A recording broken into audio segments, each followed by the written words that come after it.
What's up guys, my name is Ace, and today we're going to be taking a look at one of the most underrated attachments in Black Ops 6 that I've been getting quite a few questions about since I have been including this in some of my builds and my gun guides, and I felt it was worth a dedicated video to explain exactly how this works and why I feel it's so good in this game. And this attachment is the Strelic Laser. And when we look at the description, it mentions that it drastically tightens the spread during the transition between hipfire and aiming down sight, and the cons to this are the laser is visible when aiming down sight. So to illustrate exactly how the pros of this work, let's have a look at an SMG, and with these tests, what I did is I pressed the fire button at the exact same time that I pressed the aim down sight button. So I'm aiming down sight and firing simultaneously, and without the Strelic Laser, with the Kompact 92, which has the worst hipfire spread in the SMG category, and also a really high fire rate, so it helps illustrate what this does really well. As you can see, there's quite a bit of deviation for those first 5 or so rounds that you fire from the initial point of aim, which is that little crosshair symbol I've got there. And we don't really get accurate till we're fully aimed down sight, as expected. That's typically how aim down sight works in Call of Duty. Now let's see what happens when we add the Strelic Laser into the equation and do the exact same test, firing at the same time that I'm starting aiming down sight. And as you can see, even with this insane rate of fire that we have on this gun, I would only consider one of those shots fired to be an inaccurate shot, and that's obviously the first shot that you fire, and everything after that just gets right on track with the recoil pattern. And this is very interesting since you fire a shot every 55 milliseconds with the Kompact 92, and our aim down sight time on this build, since I had no other attachments on, it was 225 milliseconds, yet it's very clear that with the Strelic Laser, I was able to be fully accurate before the 55 millisecond mark, before the second shot was fired, since the first shot was fired at 0 milliseconds, and that is a ridiculous improvement over your 225 millisecond aim down sight speed. However, that's just one example. Next, I wanted to try with an LMG, since LMGs have a very wide hipfire spread, and they also have a very slow aim down sight time. So with these next tests, I chose the XMG, and I did the exact same thing, and as you can see, with no Strelic, those first 5 shots are like all over the place, and they're bouncing around like crazy. Like you can see the first shot goes pretty hard to the right, the second one goes way down low, the third one is then somewhere in between there, then the fourth one jumps way up,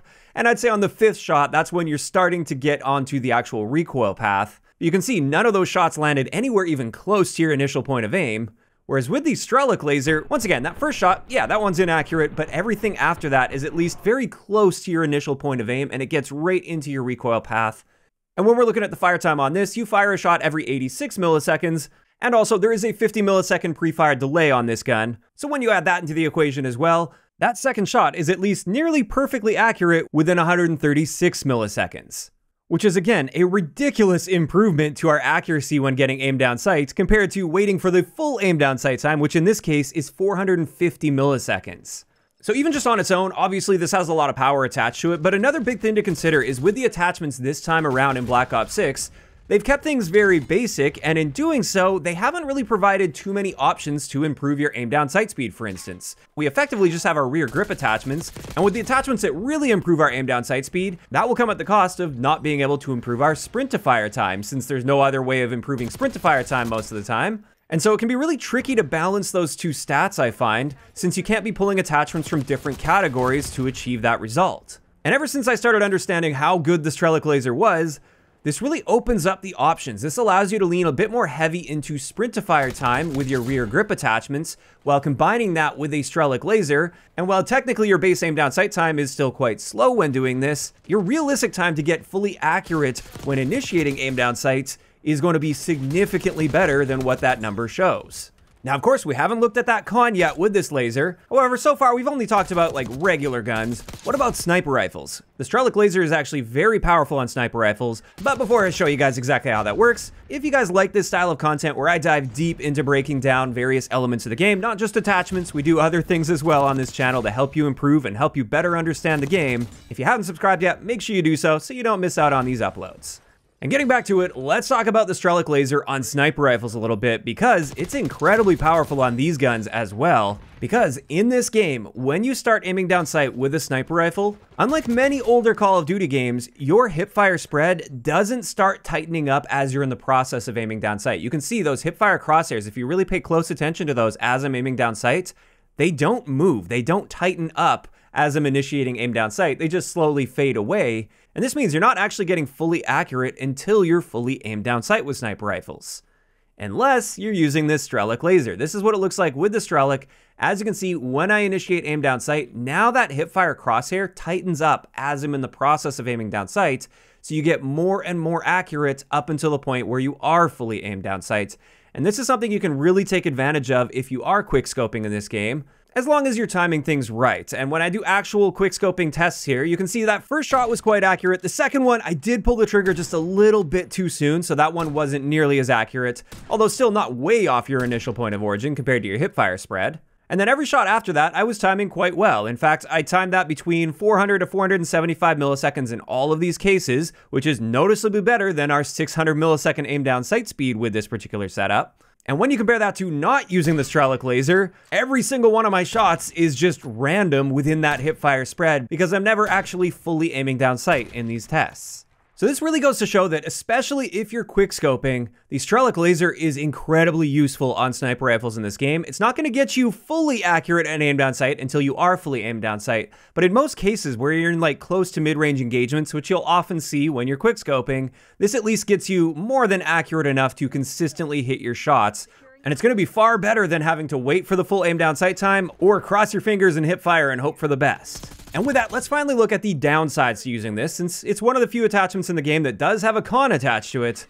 And this con is the laser is visible when aiming down sight. And let's have a look at a few different tests here. In a very bright environment outside on rewind, this is what it looks like when the enemy aims down sight. You can see the faintest blue glow on the laser on their gun when they're looking at you. However, outside of that, you can't see the laser beam at all. You can't even see the dot projected onto the wall that he's aiming at. So effectively not really a visible laser in a bright environment. Then in a somewhat darker environment, when we go inside the building, now you can see that the dot is at least being projected on a wall. However, seeing the actual laser beam itself is going to be fairly unlikely in a realistic gameplay scenario. You're probably not going to pick up on that. And even if you do, trying to figure out exactly where that came from in time probably isn't going to work out too well. So I wouldn't be too worried about that. And now let's look at a really dark area. This is like the best case scenario for seeing a laser. And at this point, it's definitely a little bit easier. That dot is far more obvious. If the enemy is looking straight at you, sure, that little bit of blue is more visible, although I don't think that's really going to change the outcome of the gunfight at all. But at the end of the day, I wanted to show here that this visible laser really isn't that visible, and I don't consider this to be a massive downside. In the vast majority of situations you find yourself in, this won't be coming into play at all. And I would say it would be a very rare situation to be losing a gunfight that you otherwise wouldn't because you have this visible laser. So with all of that combined, we can see the Strelick laser is an incredibly powerful option in Black Ops 6 if you're trying to play aggressively. Obviously, if your playstyle is just sitting and pre-aiming everything, then this laser probably isn't going to be your best bet. But with any sort of aggression involved, this one is excellent. And I've definitely started integrating it into far more of my class setups because it's just so useful with effectively no downside attached to it. Now, of course, these are just my opinions on the Strelick laser, and this is where I want to hear from you guys in those comments down below. How are you guys feeling about this attachment? Have you been using it before seeing this video? And if not, do you see yourself putting this on more of your class setups? Just let me know down below. If you enjoyed the video, a like rating is always appreciated. And don't forget to subscribe for more if you haven't already. I'll talk to you guys next time.